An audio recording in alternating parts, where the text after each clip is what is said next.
Wari tabinabani haiduna changbirakpasingbu Manipuri Wari Tunggolna taramna okchari. Ngasigi wari asidi mina sel pukhraga singlakpda phattaba tawrakpagi matangdani. Wari pabada soikiba pumnamak mayamna ngakpinaba haizari. Hauzik wari asi hauzaraklage. Ai ishasi mauni. Ai ni yum panjarakpasi handaka tharaga chahi taruk mukti suzare. Ichanupi amasu laizare.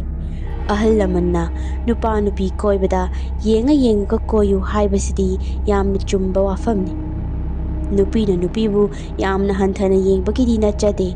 Adubu aigi nupana mathong khangdaba nupi ama koirubadagi aikhoigi imung pulap dasa marak ama tarami. Nupi asigi maming asengbadi panjanaroi adubu wari sigi panma nungaina bagidamakta leima haina kauzarage. Aiga aigi nupagasi chahi ani khangnaraba matungda yum palakpani. Koinabada chahi ani khakni haibagi wani maga aigasi piklingaidagi tinarakpa marupni kona koinarakpagi wa khaktani. Aiga khangnadringaisida aigi mamangda laimasiga aigi nupasiga nushinarami. Koinaba haurakpadadi makhoi anisi amana ama thanaba yadana pattat khai nushinarambani. Adubu khara kushilakpadagidi laimasi magi koinariba nupasi bit leirakraduna nupa amamuk koi pangshinda sinba haurakki. Mana nupa koiba haurakkibagasigi achoba maram amadi matamduda aigi nupasi magi karbar tawbaduda sel yamna mang taktuna inkhatpa ngamnaba haiduna mingondagi sel nung puduna yamna waba matangni. Asumna nupi asina nupa mathang lona koibasi aigi nupasina sufarami. Makhoi anisi amuk hek tokna aduga matam khara leiragana amuk nupi sina themduna hek hanjinabana chingbasi yam toina tawrami. Laimasi aigi su thaina wari sanakre wangang sangang thogalon bebar yamna haiba nupini. Nupa ama themba haibasidi phaklangda leitumna thabagumbani mangondadi. Aduna mabu nushiduna leiriba nupa ama themba haibasidi karisu leiba thabak oiramde. Aisu makhoi anigi warisi anambada loina khangi. Matamduda aigi nupa siga aiga yamna luna tinabanina mana tamlakpada khangbani. Laimasigi maramda masu yamna kapki nupa oijarabasu. Ayama matamda aina adum khatnaganu haiduna themjanbi. Aroibadadi laimasina aigi nupasigi mamanabasi koirakpadagi pura toknakhibani. Masigi matungdagidi aiga amuk koinakhibani. Asumna aikhoi ani khangnare haiba pausi laimana takhibadagidi aigi nupasigi mayumda phawba laktuna thina mabu chaiba ngangba kaya amasu tawrami. Adubu chainingba ngangjarabasu khumbidaba manabidraga loire haibaduni. Laimana machil pen khayi ngangjarabasu aikhoidi tumina adum laisinki makha tana karimata tawrakkide. Aingonda phawba magi aikhoi leikaida leiba mamanabi ama tharaktuna thina chahelakpa kaya su tawrami. Asumna thaudok mayamasi chap lepkhirami maramdi maasi nupa amada chenki. Asumna nupa duda chenki badagidi ikoidana luhongbagi matam phawba leptana hongkhirami. Matamgi khongchatna aisu luhongduna yumnak sagai olami. Haurakpagi chahi ama ani dudi ingna chikna adum leirami. Adubu sanina yengbagumna yengaga lei haibaduni.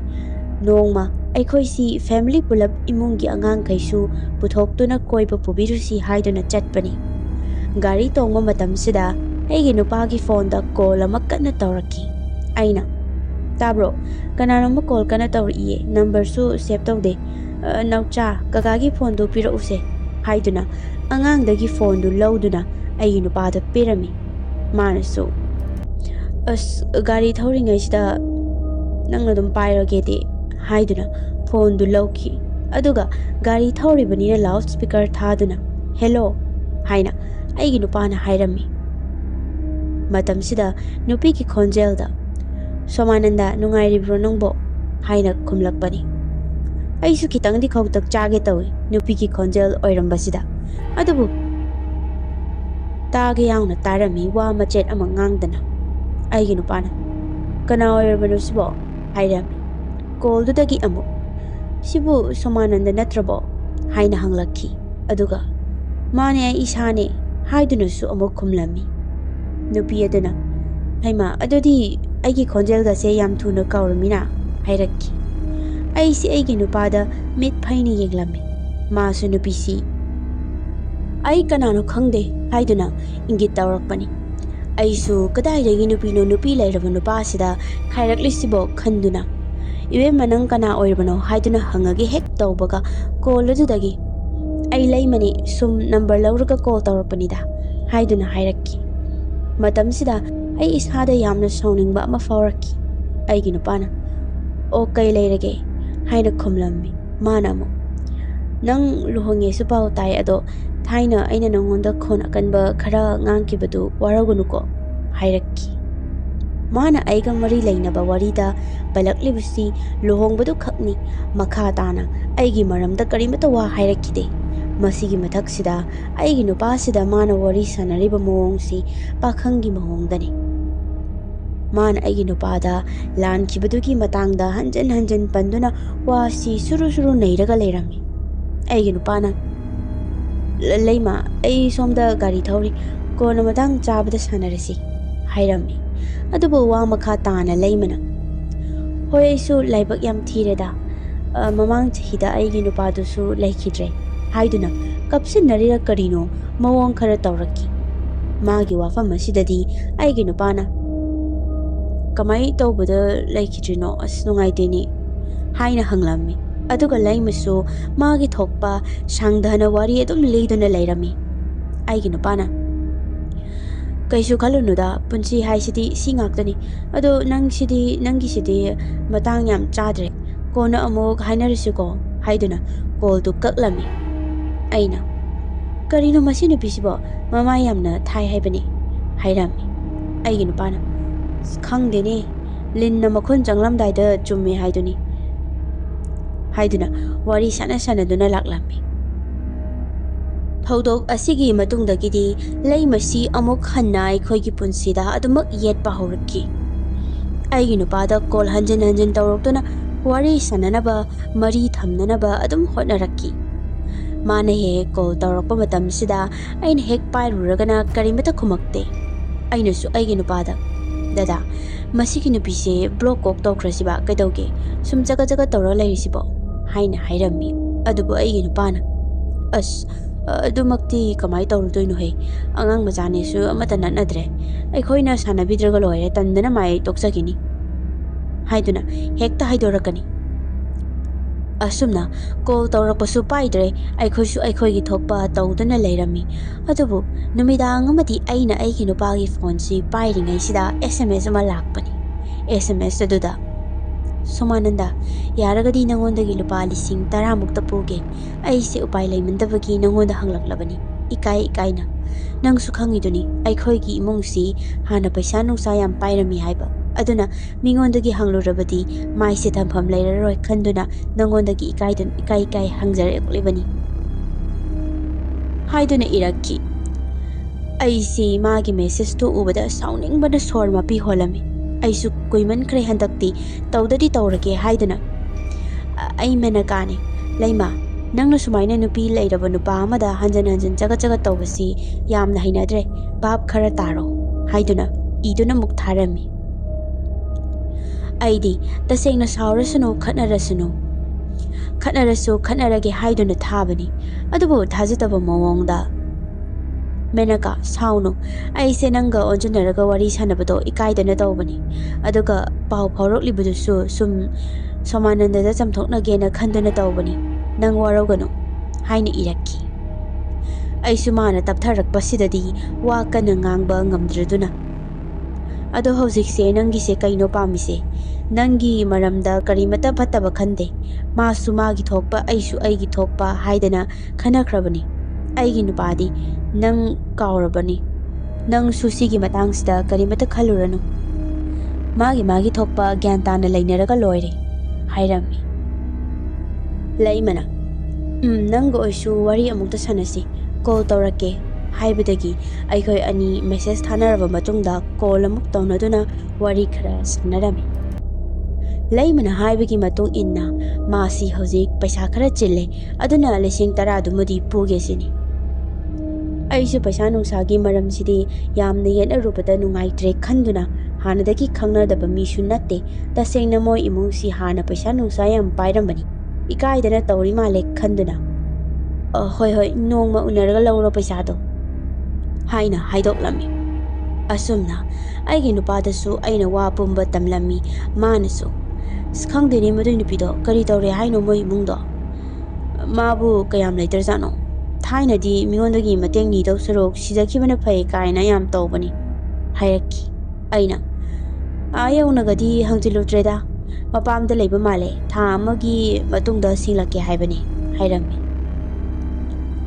ꯃꯈꯥ ꯇꯥꯅ ꯑꯩꯒꯤ ꯅꯨꯄꯥꯗꯤ ꯌꯥꯎꯍꯟꯗ꯭ꯔꯦ, ꯑꯗꯨꯕꯨ ꯑꯩꯒ ꯂꯩꯃꯒꯁꯤ ꯃꯐꯝ ꯑꯃ ꯊꯥꯅꯗꯨꯅ ꯎꯅꯔꯝꯃꯤ, ꯑꯗꯨꯒ ꯄꯩꯁꯥꯗꯣ ꯃꯉꯣꯟꯗ ꯁꯤꯟꯅꯔꯝꯃꯤ꯫ ꯂꯩꯃꯁꯤ ꯍꯦꯛ ꯌꯦꯡꯕꯗ ꯅꯨꯃꯤꯠꯇꯨꯗ ꯃꯤꯒꯤ ꯄꯩꯁꯥ ꯅꯨꯡꯁꯥꯒ ꯇꯣꯟꯕ, ꯋꯥꯈꯜ ꯋꯥꯅ ꯂꯩꯕ ꯃꯤꯗꯤ ꯃꯥꯟꯗꯦ, ꯑꯗꯨꯝ ꯃꯣꯃꯣꯟ ꯅꯣꯛꯇꯨꯅ ꯋꯥꯈꯜ ꯌꯥꯝꯅ ꯅꯨꯡꯉꯥꯏꯕꯒꯤ ꯃꯑꯣꯡꯗ ꯂꯥꯛꯏ꯫ ꯃꯥꯅ ꯍꯩꯃꯥ ꯎꯗꯕ ꯌꯥꯝ ꯀꯨꯏꯕꯩꯔꯥ ꯀꯩꯅꯣ ꯅꯁꯛ ꯌꯥꯝ ꯐꯖꯊꯣꯛꯂꯝꯃꯦ ꯍꯥꯏꯔꯛꯈꯤ꯫ ꯑꯩꯅ ꯅꯪꯁꯨ ꯌꯥꯝ ꯐꯖꯊꯣꯛꯑꯦ, ꯋꯥꯈꯜꯒ ꯌꯥꯝ ꯅꯨꯡꯉꯥꯏꯅ ꯂꯩꯕ ꯃꯥꯜꯂꯤꯀꯣ ꯍꯥꯏꯔꯝꯃꯤ꯫ ꯃꯥꯅ ꯀꯥꯏꯗꯩꯅꯣꯗ, ꯅꯣꯏꯈꯠꯂꯛꯄꯗ ꯉꯥꯏꯔꯤꯁꯤꯅꯤ ꯍꯟꯇꯛ ꯍꯥꯏꯔꯛꯈꯤ꯫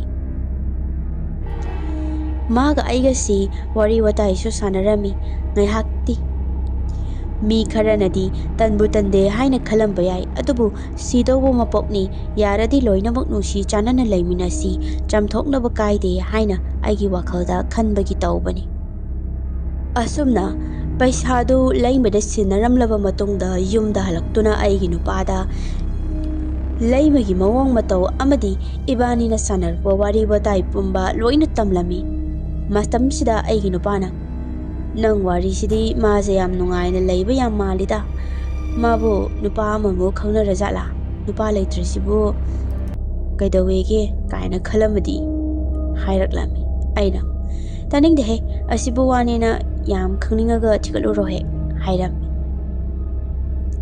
ꯃꯇꯝ ꯑꯁꯨꯝ ꯍꯧꯈꯤꯕꯅ ꯊꯥ ꯑꯃ ꯍꯦꯜꯂꯛꯂꯝꯃꯤ꯫ ꯂꯩꯃꯅ ꯄꯩꯁా ꯄꯨꯈꯤꯕꯗꯨꯗꯤ ꯑꯩꯗꯤ ꯊꯣꯏꯗꯣꯛꯅꯕꯨ ꯈꯟꯖꯤꯜꯂꯨꯗꯝꯗꯦ, ꯃꯔꯝꯗꯤ ꯄꯩꯁꯥ ꯁꯤꯡꯅꯤ ꯍꯥꯏꯕꯁꯤ ꯊꯥꯅꯈꯤꯕ ꯃꯇꯝ ꯑꯗꯨꯗꯒꯤꯗꯤ ꯃꯌꯥꯝ ꯑꯗꯨꯝ ꯆꯣꯟꯊꯅꯕꯅꯤ, ꯑꯗꯨꯅ ꯑꯩꯗꯤ ꯊꯣꯏꯗꯣꯛꯅ ꯈꯟꯖꯤꯜꯂꯨꯗꯦ꯫ ꯑꯗꯨꯕꯨ ꯏꯀꯨꯏ ꯀꯨꯏꯗꯕꯤꯗ ꯊꯥ ꯐꯥꯔꯕ ꯃꯇꯨꯡ ꯁꯨꯞꯅꯈꯛꯀꯤ ꯅꯨꯃꯤꯠ 5ꯅꯤꯒꯤ ꯃꯇꯨꯡꯗ ꯂꯩꯃꯁꯤ ꯑꯩꯉꯣꯟꯗ ꯄꯩꯁꯥꯗꯨ ꯍꯟꯖꯤꯜꯂꯛꯂꯒꯦ ꯍꯥꯏꯗꯨꯅ ꯀꯣꯜ ꯇꯧꯔꯛꯄꯅꯤ꯫ ꯃꯃꯥꯡ ꯑꯩꯅ ꯊꯦꯡꯅꯕꯗ ꯑꯩꯒꯤ ꯅꯝꯕꯔꯁꯤ ꯑꯣꯏꯅ ꯄꯤꯔꯝꯕꯅꯤ,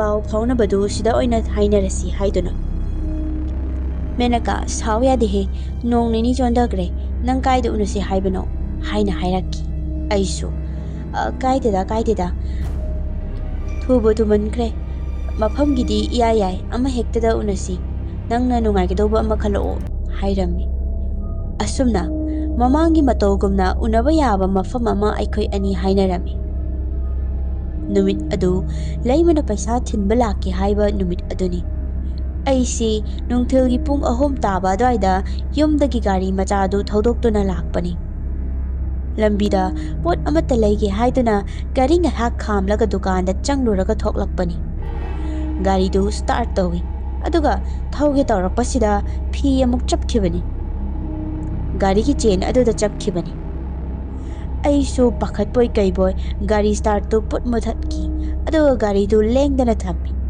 ꯑꯗꯨꯒ ꯏꯁꯥꯗ ꯌꯦꯠꯂꯤꯕ ꯐꯤꯗꯨ ꯍꯥꯟꯅ ꯂꯧꯊꯣꯛꯂꯦ, ꯑꯗꯨꯒ ꯇꯞꯅ ꯆꯞꯄꯤꯕ ꯐꯤꯗꯨ ꯂꯧꯊꯣꯛꯄ ꯍꯧꯏ꯫ ꯎꯆꯤꯟ ꯅꯥꯆꯤꯟꯅ ꯑꯩ ꯐꯤꯗꯨ ꯂꯧꯊꯣꯛꯄ ꯂꯣꯏꯔꯦ꯫ ꯁꯣꯔ ꯑꯁꯥꯡꯕ ꯑꯃꯗꯤ ꯍꯣꯜꯂꯝꯃꯤ꯫ ꯑꯩ ꯃꯃꯥꯡꯗꯁꯨ ꯒꯥꯔꯤꯗ ꯐꯤ ꯆꯞꯄꯁꯤ ꯊꯦꯡꯅꯈ꯭ꯔꯦ, ꯑꯩꯉꯣꯟꯗꯕꯨꯗꯤ ꯊꯣꯛꯄ ꯅꯠꯇꯦ, ꯑꯗꯨꯅ ꯀꯔꯤ ꯇꯧꯒꯗꯕꯅꯣ ꯇꯧꯔꯣꯏꯗꯕꯅꯣ ꯍꯥꯏꯕꯗꯨ ꯑꯗꯨꯝ ꯆꯞ ꯆꯥꯅ ꯈꯪꯏ꯫ ꯑꯁꯨꯝꯅ ꯑꯩꯁꯦ ꯀꯔꯤꯅꯣꯗ ꯉꯁꯤꯒꯤ ꯗꯥꯎꯁꯤꯗꯤ ꯈꯟꯗꯨꯅ ꯑꯗꯨꯝ ꯂꯥꯛꯄꯅꯤ꯫ ꯂꯩꯃꯒ ꯊꯦꯡꯅꯗꯨꯅ ꯃꯥꯅ ꯄꯩꯁꯥꯗꯨ ꯑꯩꯉꯣꯟꯗ ꯁꯤꯟꯅꯔꯛꯈꯤ꯫ ꯄꯩꯁꯥꯗꯨ ꯍꯦꯛ ꯌꯦꯡꯕꯗꯗꯤ ꯆꯨꯝꯅꯒꯤ ꯄꯩꯁꯥ ꯃꯥꯜꯂꯤ꯫ ꯄꯩꯁꯥ ꯕꯟꯗꯜ ꯑꯗꯨꯒꯤ ꯑꯍꯥꯟꯕ 500 ꯆꯠꯄꯤꯗꯨ ꯏꯃꯟꯃꯜꯂꯗꯅ ꯃꯇꯥꯏꯒꯗꯣ ꯀꯣꯂꯤ ꯇꯧꯔꯝꯃꯤ, ꯑꯗꯨꯕꯨ ꯃꯈꯥ ꯊꯪꯕ ꯄꯩꯁꯥꯁꯤꯡꯗꯨꯗꯤ ꯄꯦꯗ꯭ꯔꯦꯛ ꯂꯥꯎꯅ ꯍꯟꯇ꯭ꯔꯦꯛ ꯍꯜꯂꯝꯃꯤ꯫ ꯑꯩꯁꯨ ꯄꯩꯁꯥꯗꯨ ꯁꯨꯕ꯭ꯔꯥ ꯌꯦꯡꯒꯦ ꯍꯥꯏꯗꯨꯅ ꯊꯤꯔꯝꯃꯤ, ꯑꯁꯦꯡꯕꯃꯛꯁꯨꯅꯤ ꯃꯜꯂꯤꯕꯁꯤ ꯑꯍꯥꯟꯕꯒꯤ 500 ꯆꯠꯄꯤꯗꯨ ꯈꯛꯇꯅꯤ ꯑꯇꯩ ꯄꯩꯁꯥ ꯈꯩꯗꯨꯗꯤ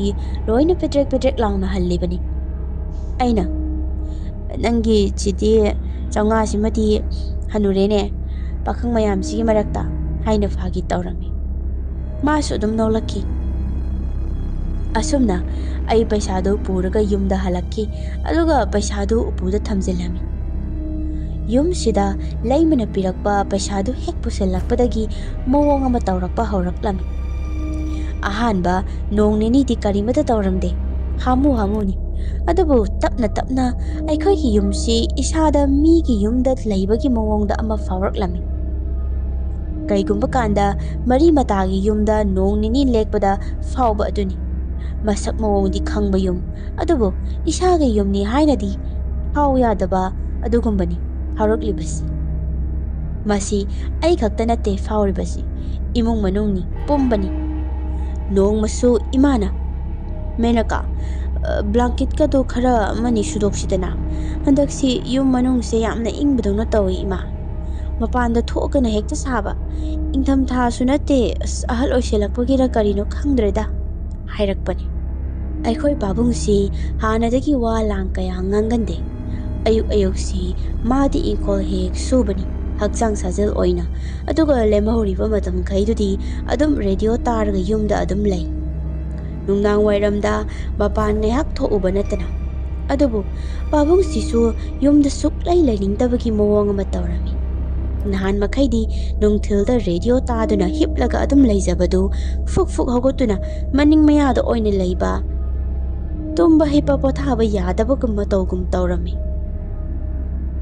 ꯑꯩꯅ ꯑꯩꯒꯤ ꯅꯨꯄꯥꯗ ꯗꯗꯥ ꯅꯪꯗꯤ ꯍꯟꯗꯛ ꯃꯔꯛꯁꯦ ꯀꯩꯝ ꯇꯧꯗ꯭ꯔꯣ ꯑꯩꯈꯣꯏ ꯃꯌꯥꯝꯗꯤ ꯏꯁꯥꯁꯦ ꯄꯣꯊꯥꯐꯝ ꯈꯪꯗꯕꯒꯤ ꯃꯑꯣꯡ ꯑꯃ ꯏꯇꯧ ꯇꯧꯔꯒ ꯂꯩ ꯍꯟꯗꯛꯁꯦ ꯍꯥꯏꯔꯝꯃꯤ ꯑꯩꯒꯤ ꯅꯨꯄꯥꯅ ꯀꯩꯁꯨ ꯇꯧꯗꯦꯗ ꯑꯩꯗꯤ ꯀꯔꯤꯃꯠꯇ ꯈꯟꯖꯟꯗꯦ ꯈꯟꯖꯜꯂꯨꯅꯨ ꯑꯣ ꯑꯗꯣ ꯇꯨꯝꯕꯗꯤ ꯈꯔ ꯌꯥꯗ ꯃꯥꯜꯂꯦ ꯑꯇꯩꯗꯤ ꯀꯩꯁꯨ ꯇꯧꯗꯦ ꯀꯩꯗꯧꯔꯝꯅꯣ ꯈꯪꯗꯦ ꯇꯨꯝꯕꯁꯤꯃꯗꯤ ꯁꯨꯛꯌꯥ ꯌꯥꯗꯦ ꯃꯪꯗꯅ ꯃꯔꯣꯜ ꯑꯃ ꯇꯥꯟꯅꯔꯤꯕ ꯍꯥꯏꯔꯛꯈꯤ ꯑꯩꯅ ꯏꯁꯥꯁꯤꯁꯨ ꯄꯪꯆꯣꯛꯇ ꯆꯣꯛꯊꯕꯗꯧꯅ ꯇꯧꯏ ꯍꯥꯏꯔꯝꯃꯤ ꯋꯦꯗꯔ ꯆꯦꯟꯖ ꯇꯧꯔꯛꯄꯩꯁꯨ ꯑꯣꯏꯔꯝꯕ ꯌꯥꯏꯗ ꯍꯥꯏꯅ ꯃꯥꯅ ꯑꯃꯨꯛ ꯍꯥꯏꯔꯛꯈꯤ ꯃꯇꯧ ꯑꯁꯨꯝꯅ ꯑꯩꯈꯣꯏ ꯏꯃꯨꯡꯁꯤ ꯍꯦꯛ ꯑꯍꯥꯟꯕꯗꯗꯤ ꯈꯪꯗꯕ ꯑꯗꯨꯕꯨ ꯃꯨꯟꯅ ꯈꯟꯖꯤꯜꯂꯨꯔꯒꯗꯤ ꯎꯕ ꯐꯪꯕ ꯑꯍꯣꯡꯕ ꯑꯃꯗꯤ ꯂꯩꯔꯝꯃꯤ ꯑꯩꯅ ꯌꯥꯝꯅ ꯍꯩꯅꯗꯕ ꯃꯑꯣꯡ ꯑꯃꯁꯨ ꯑꯩꯈꯣꯏ ꯏꯃꯨꯡꯁꯤꯗ ꯇꯧꯔꯝꯃꯤ ꯑꯩꯈꯣꯏ ꯀꯥꯒꯤ ꯎꯄꯨꯁꯤ ꯊꯪꯅ ꯊꯪꯅꯅ ꯑꯅꯤꯅꯤ ꯂꯩꯔꯤꯕꯁꯦ ꯑꯍꯥꯟꯕꯒꯤ ꯎꯄꯨꯁꯤꯃꯗꯤ ꯎꯅ ꯁꯥꯕꯅꯤ ꯅꯨꯃꯤꯗꯥꯡ ꯋꯥꯏꯔꯝ ꯍꯦꯛ ꯌꯧꯔꯛꯄ ꯈꯨꯗꯤꯡꯒꯤ ꯎꯄꯨ ꯃꯅꯨꯡꯁꯤꯗꯒꯤ ꯁꯨꯝꯅ ꯆꯥꯕꯒꯤ ꯃꯈꯣꯜꯁꯨ ꯅꯠꯇꯕ ꯇꯣꯛ ꯇꯣꯛ ꯂꯥꯎꯅ ꯃꯈꯣꯜ ꯑꯃ ꯍꯦꯛ ꯍꯦꯛ ꯊꯣꯛꯂꯤ ꯑꯩꯒꯤ ꯅꯨꯄꯥꯒ ꯑꯩꯒꯅ ꯀꯣꯏꯊꯤ ꯊꯤꯔꯕꯅꯤ ꯍꯥꯡꯗꯣꯛꯑꯒ ꯐꯤ ꯅꯨꯡ ꯂꯣꯏꯅ ꯊꯥꯡꯗꯣꯛꯇꯨꯅ ꯁꯨꯝꯁꯨ ꯀꯔꯤꯃꯠꯇ ꯆꯥꯗꯦ ꯌꯥꯝꯅ ꯍꯜꯂꯤꯕ ꯎꯄꯨꯅꯤ ꯁꯨꯝ ꯆꯥꯗꯅꯕ ꯍꯤꯗꯥꯛꯇꯒꯤ ꯀꯩꯗꯒꯤꯁꯨ ꯂꯣꯏꯅ ꯇꯩꯗꯨꯅ ꯂꯩꯔꯕꯅꯤ ꯑꯗꯨꯕꯨ ꯍꯥꯏꯔꯤꯕ ꯃꯈꯣꯜꯁꯤꯗꯤ ꯑꯗꯨꯃꯛ ꯊꯣꯛꯇꯨꯅ ꯂꯩꯔꯝꯃꯤ ꯌꯥꯝꯅ ꯀꯟꯕ ꯃꯈꯣꯜꯁꯨ ꯅꯠꯇꯦ ꯇꯣꯛ ꯇꯣꯛ ꯇꯣꯛ ꯍꯥꯏꯗꯅ ꯎꯄꯨ ꯃꯅꯨꯡꯗꯒꯤ ꯇꯞꯂꯤ ꯇꯞꯂꯤ ꯑꯗꯨꯝ ꯊꯣꯛꯄꯅꯤ ꯑꯩꯒꯤ ꯅꯨꯄꯥꯅꯕꯨꯗꯤ ꯅꯪꯅ ꯅꯨꯡꯉꯥꯏꯇ꯭ꯔꯗꯤ ꯎꯄꯨꯁꯦ ꯀꯥ ꯑꯃꯗ ꯊꯝꯈ꯭ꯔꯁꯤꯗꯅ ꯍꯥꯏꯔꯝꯃꯤ ꯑꯗꯨꯕꯨ ꯑꯩꯅ ꯄꯣꯠ ꯆꯩ ꯆꯦ ꯆꯥꯡ ꯑꯔꯨꯕ ꯃꯌꯥꯝ ꯑꯃ ꯌꯥꯎꯔꯤꯕꯅꯤꯅ ꯅꯨꯡꯉꯥꯏꯇ꯭ꯔꯦ ꯈꯟꯗꯨꯅ ꯌꯥꯔꯝꯗꯕꯅꯤ ꯌꯥꯝꯅ ꯉꯛꯄ ꯇꯥꯕꯗꯁꯨ ꯅꯣꯛꯅꯤꯡꯕ ꯋꯥ ꯑꯃꯅ ꯑꯩꯁꯤ ꯃꯁꯥꯒꯤ ꯑꯣꯏꯅ ꯀꯌꯥ ꯁꯥꯎꯒꯟꯗꯦ ꯑꯗꯨꯒ ꯋꯥꯁꯨ ꯀꯟꯅ ꯉꯥꯡꯕ ꯍꯩꯅꯗꯦ ꯑꯗꯨꯅ ꯈꯠꯅꯕꯒꯨꯝꯕꯁꯤꯗꯤ ꯑꯗꯨꯝ ꯆꯤꯟ ꯈꯨꯝꯅ ꯂꯩꯕꯗꯨ ꯏꯀꯥꯏꯕꯒꯤ ꯃꯥꯟꯅꯗꯅ ꯇꯨꯃꯤꯟꯅ ꯂꯥꯛꯄꯁꯤ ꯀꯣꯡꯒꯥꯏ ꯑꯃꯅꯤ ꯑꯗꯨꯕꯨ ꯃꯇꯝꯁꯤꯗꯗꯤ ꯑꯩꯒꯤ ꯅꯨꯄꯥꯁꯤ ꯍꯦꯛ ꯎꯕꯒ ꯈꯣꯏꯗꯧ ꯄꯪꯁꯥꯎꯗ ꯁꯥꯎꯅꯤꯡꯕ ꯃꯔꯝ ꯏꯆꯥ ꯆꯥꯗꯅ ꯈꯠꯅꯅꯤꯡꯕ ꯃꯥꯅ ꯋꯥ ꯆꯨꯝꯅ ꯍꯪꯂꯛꯂꯒꯁꯨ ꯈꯣꯟꯁꯦ ꯀꯟꯅ ꯍꯦꯛꯇ ꯈꯨꯝꯅꯤꯡꯕꯅꯆꯤꯡꯕ ꯌꯥꯝ ꯇꯧꯔꯝꯃꯤ ꯅꯨꯃꯤꯠ ꯑꯃ ꯑꯌꯨꯛꯁꯤꯗ ꯑꯩꯒꯤ ꯅꯨꯄꯥꯁꯤ ꯊꯕꯛ ꯊꯦꯡꯕꯒꯤ ꯍꯥꯊꯨ ꯍꯥꯊꯨ ꯂꯣꯏꯁꯤꯟꯕꯅꯤ ꯃꯇꯝꯁꯤꯗ ꯑꯩꯅ ꯗꯗꯥ ꯆꯥꯛꯁꯤ ꯂꯣꯏꯔꯦ ꯈꯔ ꯆꯥꯊꯣꯛꯈ꯭ꯔꯣꯗꯅ ꯍꯥꯏꯅ ꯍꯪꯂꯝꯃꯤ ꯃꯁꯤꯗ ꯃꯥꯅ ꯑꯩ ꯆꯥꯛꯀ ꯆꯥꯅꯤꯡꯗ꯭ꯔꯦꯗ ꯊꯦꯡꯉꯦ ꯊꯣꯛꯅꯕ ꯇꯧꯔꯒꯦ ꯍꯥꯏꯔꯛꯏ ꯃꯥꯅ ꯍꯥꯏꯔꯤꯕꯁꯤ ꯊꯦꯡꯕꯒꯤ ꯏꯆꯝ ꯆꯝꯅ ꯍꯥꯏꯔꯤꯅꯤ ꯍꯥꯏꯕꯁꯤꯗꯤ ꯈꯪꯉꯤ ꯑꯗꯨꯕꯨ ꯑꯩꯗꯤ ꯃꯔꯝ ꯁꯨꯛꯆꯥ ꯆꯥꯗꯅ ꯄꯤꯡ ꯂꯥꯎꯅ ꯁꯥꯎꯅꯤꯡꯕ ꯑꯃ ꯐꯥꯎꯔꯛꯂꯝꯃꯤ ꯑꯗꯨꯒ ꯃꯥꯁꯨ ꯊꯨꯕꯒꯤ ꯊꯩꯅꯕꯗ ꯄꯥꯝꯕꯣꯝꯗ ꯈꯔ ꯊꯦꯡꯂꯛꯂꯝꯃꯤ ꯃꯁꯤꯗꯁꯨ ꯑꯩꯗꯤ ꯁꯥꯎꯅꯤꯡꯕꯅ ꯂꯣꯏꯔꯝꯃꯤ ꯑꯗꯨꯒ Karino chumna chumna sa yadro. Haiduna mitopta ngangbadawna haidoklammi. Masida aigi nupana. Karino ne masi nupisiba ngawrajala.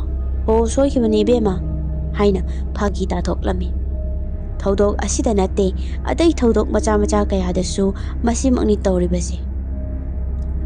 Makha tana angak pamongni tawraklibase matamduda nongmasu aina ima horen se kengoi thongsidana kengoi polangsima na yaradra hanglammi. Imana yaman kre bema ai sema age sida puro maidu suloi thalamo tin gang yauni ngana semsi haiduna aina mayai ka TV leibadugi mai singdu loi thanduna kengoi polangdo imada pisalami. Asumna akhoi anina henjang kana semlingei tanja sida aigi tongrom sida ayingba maninama wang pai kibaki saminama isada faurami. Fen su thaba nate leiribadusu yum yaidani nungsit kana mapandagi sitilakba haidudi oidraba wafamni. Aina imada ima kaino kaidagi nungsitno ama phaudro hanglammi. Imana phaudeda makhada phambagi ainga asu kaba oiramni. Morara phala ama tharaga phamu hairaki. Adubu ai isadadi makhada phambagi natte sidi khanglami. Aina sum phamlakpasida nakhong maya sida mina murum sonuna nakhong maya da asaba sor kamjilakpadawna tawraki. Karino hai nakhong sida haina khanglaw lawduna khutchina nakhong maya da fat kalli. Imana kaidawragi mi nangbo amuk hairaki. Aisu nakhong sida murum tawraklini khoira khangde hairam. Imasu karimatadi khomlakte thabak adum tawrami. Numit adogi numidangni imungi mi loina tumnakraba thenglakaba matamdani aisu mangkana mangnana tumlingai matamsida aikhoi kaagi thongsi thilakpani. Ima oirami aigi nupana kaidawrage ma haina hanglami. Imana mena kadubu mapanda duk thabagi kambi ke kado loksun bram ta hango ngasaidagi sumang sida korong karang cerang na ko chai ba mali hairaki. Aikhoi imungi oinadi numidang wairam duk thabadasu amamba matamda anamba matamda hairukpana katli aduna mayamna tawnaba kambi amaga candle amaga katpadudi tawdre. Aduga katliba singadu numidang chak chaba loiraga amuk loina lawsanbani. Aina ima aidi lawsalame kaino kayam leihaudrabani hairami. Imana nangbu kawbaga oiramnida lawsalagabu mapanda tariba makhol mayam si takidro hanglaki. Aduga dadada mapanda thoklaga yenglucho haibadagi mana thoklaga yenglami. Aduga ngai haktang leiraga mapandagi sumang sidadi karimata laitena haina lawrakki. Imana karinone ngasaidagi aina lai kon chaikhaibagi makhol tari singduna kadaidagi oijano hairaki. Masida aigi nupana yarese ima tumuro hayeng nungalaga fajana thigatlasi haina phagi tawrami. Imadi magi matang chadaba phagi duda angawba ngang sidi aibu napangbo tahali hairamduna magi kada changki. Haisu haibani aikhoi yumsi mawang ama icha chadaba tamnabagumba ama tawraklami. Tamnabasida natana thoidok henduna daw thumyadaba thawai chakpa thaudok amasu thoklami. Aigi nupagi phone da email ama laki nongma State Bank of India dagi lakpanina ahanbada khaloi. Dadagi account tu paisa khara debited tawkhre check tawnaba sigi link sida changu haidana link ama piraki. Link adu hek changlubadagi minute manga fadana lising kuntra mathoi hena paisa lokthokki. Masigi matungdagidi aikhoisu hek tawre haibado khangbadagi bank ta khudak ta chatlami. Bank tu yam lapna leiramdabadagi laibak pharibani. Masigumba paisagi maramda daw thomyadaba thodok kaya ama leptana thokpa horaki. Aisi yumda sumlation basi wai haiduna site ta lalonbi singdasu fi fane khomduna thai. Adum leisaringaidagi imagi matung ina khara tawrakpadagi aigi oina sangasu adum chaujai. Noongmata paisa nungsa hisab pabada soinaba natte. Phonda hotlabasu cheda iraga adum record thambani. Adubu nongma lalonbi amada lising traunga ki fi tharaga pirambadan lising ani watna pirambani. Mana paisa piramba nghaktangdudadi paisa thiba soibagi sui haidana haidokibani. Adubu kona aina call tawduna. Ine ngasagi paisa pirambado sudraba male lising ani mukti watle hairami. Masida lalonbi ine duna. Ibema aidi suna piramabani nang ngasai su surena hayoradudi hairaki. Aina amuk asengbaini ine amuk ka hujik thibada suramdabani kaisu kanaba matam nate hairami. Ine duna ibema adudi aigi dai nate aina di sunaba piramabani noi imungda lauthokpa yaubra hangu hairaki. Aisu upai leiramde karibu haironi masa leiringida sui sude hainabasu natte. Tawbatabu paisa adudi hek pirakpaga aina machi sukleng lengdana upuda thamjillaga kona amuk thibani adudi suramdabani. Matamdudadi imungi misu kanamata laiba natte itomtani.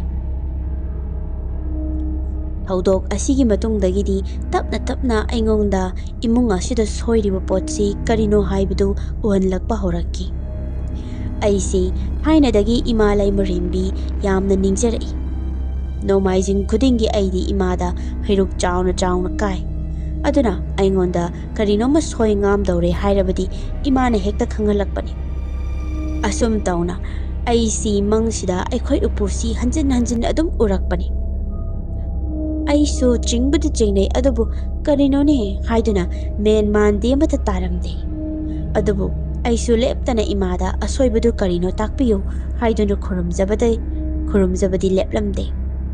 Aina asumna imungda yetpa oirabasu amangba pot leiba oirabasu takpiyu haiduna nungti numit khudingi khoiramapasidadi aikhoi imungsi tamnaba hena henjalakki. Numidang khudingi likli thugaibagi makhol amasung yamna toina taribasi nungdangna yolpi yaisanbagi makhol anisini. Pabongnusu hogotuna fanayam yenglabani karimata laite. Aigi nupasisu wakhal nungaitabagi mawongda adum tawrami aduga ngang batadaba amasu tawraklami. Masi aingonda natte ima pabong khoidasuni. Office tagisu mi khatnaba marai sangdanaraga lakpasi atum matoyna na tawrakki. Nongmata pung ama fana saunadabasi nong nini saunabaga yausalakpani. Asumna aina laida nijariba makai mangda upudusu uba leplamde. Nongmadi aisi paisa lautoke haiduna laimana pirakpa paisa bandaldudagi lising mangamuk satoke tawbani. Nahan kaidi lising tarado adumak thamjanbani. Asumna aina paisa lautoke na masing thirakpasida handakti karino khangde aisu paisa ase maninglomdagi thiraga leirami masana. Asumna aina maningdagi thirakpasida chaunga chatpi amada karino ye aga leirambani. Mari marang pagsamda samnay ye ibasingdu yengbada hainadraba miyoybagi fi thongdraba hakchang kayat singdu pikna yekbasu yawi. Aduga chaunga chatpi amadana gamna gumba tawraga sam ahum mari napsanduna leirambani. Ai paisa singdu paibada isada uningba thuk lawwa amadi poklami. Paisa atay singdusu kari yaurige haina thirami adubu kari matati thengnadre. Adudagi aina khara jingnaba chaunga chatpi humdu puthoraktuna imada pirami. Aduga aina khanba wari khaidu loina lirami. Imanusu aingonda upai ama taklami. Ibema sumbasidi yam laina ngakthokpa yaida. Yengo aikhoigi lamsi kolba laisigine virol katpara pot chai leibara ama tawkrasi paisaduna hairakki. Asumna imaga tawduna aikhoi anina laida paisa singdu oina kacharami. Masigi makha tabdi karimata tawrakhidre. Soiramba singdusu hanagi mawongda papa chana hanjalakki.